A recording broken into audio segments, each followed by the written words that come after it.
Suite à la série des petites vidéos consacrées à la médiation artistique, je voudrais parler aujourd'hui de quelque chose qui est fondamental à mon sens, c'est-à-dire les erreurs qui peuvent être graves, qui peuvent attendre l'intervenant artistique, qu'il soit tout débutant ou chevronné.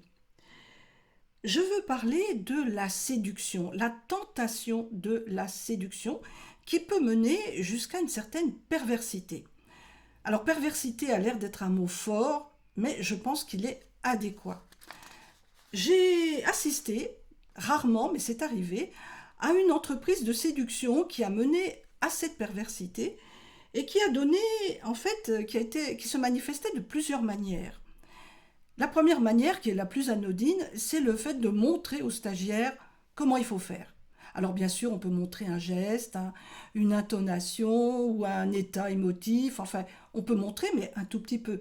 Si l'on s'étend là-dessus et que l'on décide de se faire applaudir par le cercle de stagiaires éblouis, eh ben c'est tout à fait contre-productif et c'est un peu ridicule. Le formateur n'est pas là pour se faire applaudir, il est là pour accompagner ses stagiaires. La deuxième chose, c'est d'utiliser les cours de théâtre pour fabriquer un petit peu sa petite cour de comédiens et de comédiennes. Là encore, les cours de théâtre, c'est pas un endroit où on fait des castings, c'est un endroit où l'on apprend à d'autres à faire du théâtre.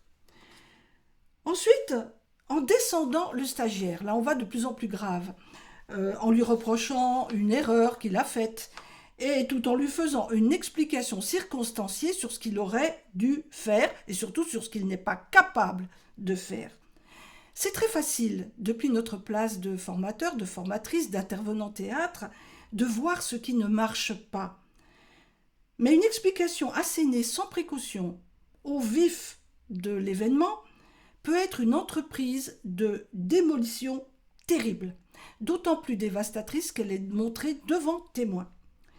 Le stagiaire comprend intellectuellement ce qu'il a fait, ce qu'il a mal fait, mais il n'est pas en posture de rectifier son erreur, parce que ce n'est pas un conseil pédagogique qu'on lui a donné, mais un jugement sans appel.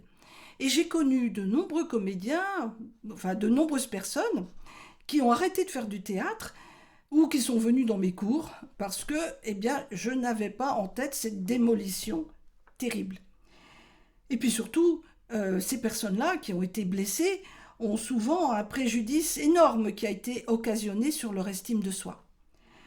Et enfin, la dernière chose qui est pour moi la plus importante, attention à ne pas utiliser le stagiaire évidemment comme une marionnette, en jouant de ses émotions, en utilisant les aspects de sa vie intime qui se découvrent généralement sur scène pour le faire pleurer, pour la faire pleurer, en bref, en étant intrusif et impudique.